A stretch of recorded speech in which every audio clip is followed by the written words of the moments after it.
Hello बच्चों, good morning. Part 1 हम सब सुमन एक उपवन के पश्चात हम सभी पार्ट 2 साहसी रूपा पढ़ेंगे।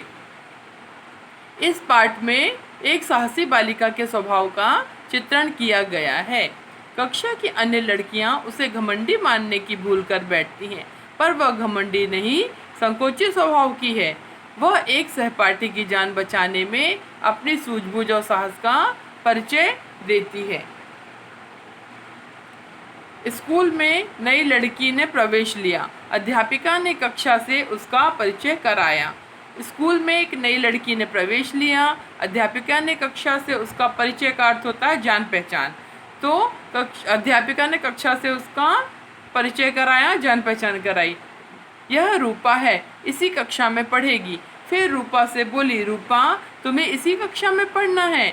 अब तक 1 महीने की पढ़ाई हो चुकी है। इस कक्षा की अन्य लड़कियां तुम्हें बता देंगी कि प्रत्येक का अर्थ होता है हर एक विषय में कितने कितने पाठ पढ़े जा चुके हैं। कोई कठिनाई का अर्थ होता है मुश्किल। कोई कठिनाई होने पर ये तुम्हारी सहायता करेंगी। तो रूपा 1 महीने पढ़ाई पूरी हो चुकी है। इस कक्षा में जो है आप 1 महीने की पढ़ाई में पीछे हो गई हो, परंतु ये सारी लड़कियां जो हैं हर एक विषय में तुम्हारी मदद करेंगी और तुम्हें उसका मुश्किल जो भी होगी उसे दूर करेंगी। तो रूपा बहुत सुंदर थी, वह बोलती बहुत कम थी। कक्षा की अन्य लड़कियां उससे मित्रता का अर्थ होता है बच्चों दोस्ती करना चाहती थी। रूपा बहुत सुंदर थी और वह बहुत कम बोलती थी। कक्षा की अन्य लड़कियां उससे दोस्ती करना चाहती थी, पर रूपा उनसे दूर दूर रहती थी। उन्हें लगा कि रूपा एक घमंडी लड़की है। जब वह दूर दूर रहने लगी थी सभी से, तो लड़कियों को क्या लगने लगा था कि वह घमंडी लड़की है। वह किसी से बात करना पसंद नहीं करती। एक दिन स्कूल में पिकनिक पर जाने का कार्यक्रम बना। एक दिन क्या हुआ बच्चों? पिकनिक पर जाने का कार्यक्रम बना। सबने सोचा रूपा नहीं जाएगी। सभी लड़कियों ने सोचा, क्लास की जो लड़कियां थीं सभी ने क्या सोचा कि रूपा नहीं जाएगी। परंतु पिकनिक के दिन रूपा ही सबसे पहले पहुंच गई। परंतु क्या हुआ बेटा? पिकनिक के दिन रूपा सबसे पहले पहुंच गई। पिकनिक का स्थान का अर्थ होता है जगह। पिकनिक का जो जगह थी, पिकनिक के लिए जो जगह थी, वह एक छोटी सी झील का किनारा था, जिसके चारों ओर क्या लगे थे? ऊंचे ऊंचे पेड़। वृक्ष का अर्थ होता है पेड़ से, ऊंचे ऊंचे पेड़ों से घिरा वह स्थान पिकनिक के लिए बहुत ही अच्छा था। झील के चारों ओर फूलों की क्यारियां थी।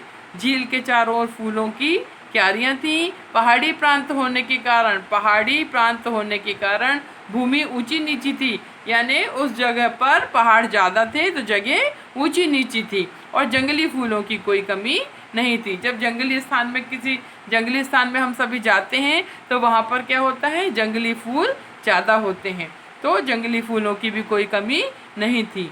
लड़कियों के वहाँ पहुँचते ही उनकी हंसी और ठहाकों से पूरा वातावरण गूंज उठा। जब लड़कियाँ सभी मिलकर पिकनिक में पहुँची तो वो जो माहौल था वह हंसी ठहाकों से पूरा माहौल गूंज उठा। सभी अपने अपने लिए अच्छे से अच्छा स्थान खोजने लगी। कुछ लड़कियाँ इधर उधर घूमकर प्रकृति का अर्थ होता है कुदरत की शोभा का आनंद लेने लगी। कुछ लड़कियाँ इधर उधर घूमकर प्रकृति की शोभा का आनंद लेने लगी। जैसे आप लोग को भी कभी स्कूल से पिकनिक ले जाते हैं, तब फिर आप भी यहाँ वहाँ घूमते हो ना, और फिर चारों तरफ के वातावरण का आनंद लेते हो। उसी प्रकार सारी लड़कियाँ भी करने लगी। रूपा आज भी अकेली घूम रही थी। वह फूलों की क्यारियों से होती हुई लताओं के पास जाकर बैठ गई। अचानक धप्प की आवाज़ हुई और एक चीख गूंज गई। रूपा उठकर तेजी से आवाज़ की ओर दौड़ी। वहाँ उसे बचाओ बचाओ की आवाज़ सुनाई दी। उसने देखा कि उसकी सहपाठिन का अर्थ होता है बेटा साथ पढ़ने वाली, शांति, जिसका नाम शांति था, साथ में जो पढ़ती थी रूपा के, एक लड़की थी उसका नाम शांति था, झील में गिर पड़ी। शांति के झील में गिरने से धप्प से आवाज़ आई, जो किसने सुनी बेटा? रूपा ने सुनी। वास्तव में झील के उस स्थान पर पानी कम और कीचड़ अधिक था। जब कभी किसी स्थान पर पानी कम और कीचड़ अधिक होता है तो उस स्थान को क्या कहते हैं बेटा? दलदल कहते हैं। उस तरफ बहुत कम लोग जाते थे। रूपा ने वहां पहुंचकर शांति से कहा, तुम धैर्यपूर्वक खड़ी रहो। रूपा ने वहां पहुंचकर शांति से कहा, तुम खड़ी रहो। धैर्यपूर्वक यानी हिम्मत के साथ खड़े रहो। मैं अभी किसी और को बुला लाती हूँ। ऐसा उसने समझाया। रूपा ने किसको समझाया बेटा? शांति को समझाया कि तुम हिम्मत के साथ वहीं खड़ी रहो, मैं अभी किसी को बुलाकर लाती हूँ। परंतु शांति हाथ पांव पटक रही थी, वह कीचड़ में धंसती जा रही थी। शांति क्या हुआ? दलदल में धंसने लगी तो वह हाथ पैर पटकने लगी, कीचड़ में धंसती जा रही थी। धंसना यानी अंदर जाते जाना। रूपा ने एक क्षण यानी बिना समय को गवाए रूपा ने एक क्षण कुछ सोचा और अपने थैले में से चाकू निकाला। वह पास की लता का अर्थ होता है बेटा बेल को जल्दी जल्दी काटने लगी। जैसे ही लता कटी उसने उसे जोर से शांति की ओर फेंक दिया और चिल्लाई, इसे पकड़ लो शांति, इसे दोनों हाथों से कसकर पकड़ लो। रूपा ने चिल्लाया, बेल काटकर उसकी तरफ फेंका और चिल्लाई कि इसे पकड़ लो शांति, दोनों हाथों से कसकर पकड़ लो। शांति ने लता पकड़ ली। रूपा ने कहा, शांति से पकड़े रहना, मैं धीरे धीरे अपनी तरफ खींचूंगी। रूपा लता को अपनी ओर खींचने लगी। रूपा क्या करने लगी? लता को, बेल को अपनी ओर खींचने लगी। उसके हाथ कई जगह से कट गए, कुर्ता भी फट गया, परंतु उसने किसी बात की परवाह, फिक्र नहीं की। परवाह का अर्थ होता है बेटा फिक्र करना। परंतु उसने किसी बात की फिक्र नहीं की, परवाह ही नहीं की। रूपा ने हिम्मत नहीं हारी और धीरे धीरे लता से शांति को अपनी ओर खींचती रही। हिम्मत नहीं हारी, वह लगातार डटी रही। शांति को अब अपने बचने की आशा यानी उम्मीद, आशा का अर्थ होता है उम्मीद। शांति को अब अपने बचने की उम्मीद हो चली थी। शांति को बाहर निकालकर लाना कोई आसान काम ना था। बीच बीच में रूपा बचाओ बचाओ भी चिल्लाती रही। जब उसे डर लग रहा था, दलदल में धंसने के कारण जब उसे डर लग रहा था तो वह बचाओ बचाओ भी चिल्लाने लगती थी। अन्य लोगों ने बचाओ बचाओ की आवाज़ सुनी तो वे उधर दौड़े। अब तक रूपा बहुत थक चुकी थी। जब तक सारे लोग दौड़े, उनको आवाज़ सुनाई दी बचाओ बचाओ की, तब तक रूपा उसको शांति को जो निकालने में मदद कर रही थी उससे वह बहुत बुरी तरह थक चुकी थी। उसका मुंह लाल हो रहा था, पर वह अभी भी लता को खींचे जा रही थी। उसी समय अध्यापिका और चौकीदार भी वहां पहुंच गए। उन्होंने रूपा के हाथों से लता ले ली और शांति को भी खींचने लगे। शांति अब कीचड़ से बाहर निकल आई। वह घिसटती हुई, अब उसने क्या किया, रूपा ने क्या किया, शांति को बाहर निकाल लिया और घिसटती हुई सूखी जमीन पर आ पड़ी।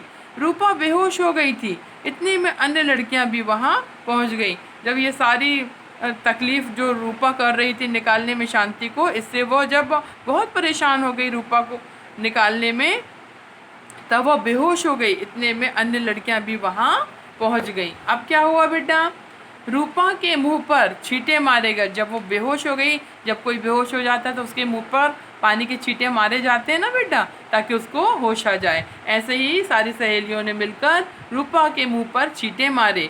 थोड़ी देर में वह होश में आ गई। तब जब उसके मुंह पर पानी के छींटे मारे तब वह होश में आ गई। रूपा सबको पूरी बात बता रही थी और सभी लड़कियां उसे प्रशंसा भरी दृष्टि से देख रही थी। रूपा सबको, जितने भी सारे लोग देर से पहुंचे थे ना बेटा, रूपा सबको ये पूरी बात बता रही थी और सभी लड़कियां उसे प्रशंसा भरी दृष्टि से देख रही थी। प्रशंसा का अर्थ होता है तारीफ करना।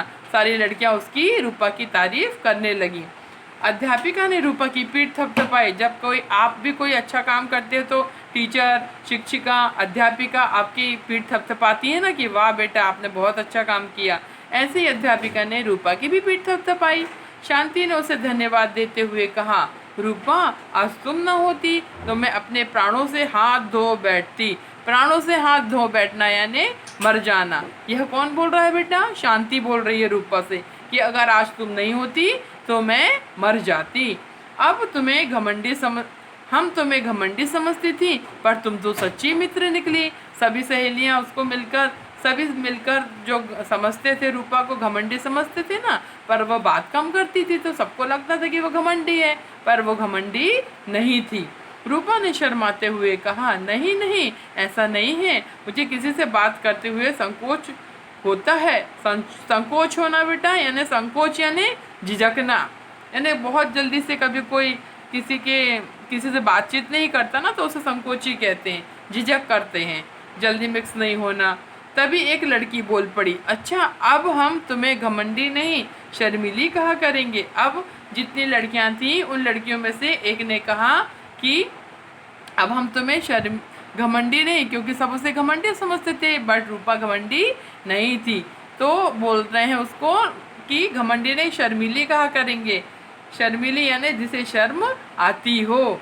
सभी लड़कियां ठहाका मारकर हंस पड़ी। जब एक लड़की ने ये बोला कि हम घमंडी नहीं शर्मीली कहेंगे, तो सभी लड़कियां जोर जोर से ठहाके मारकर हंस पड़ी। जैसे आप भी बहुत खुश होते हो तो बहुत जोर जोर से ठहाके मार के हंसते हो ना, ऐसी सभी लड़कियां हंसने लगी। वातावरण में फिर से प्रसन्नता छा गई। वातावरण, माहौल में फिर से प्रसन्नता यानी खुशी छा गई। धन्यवाद।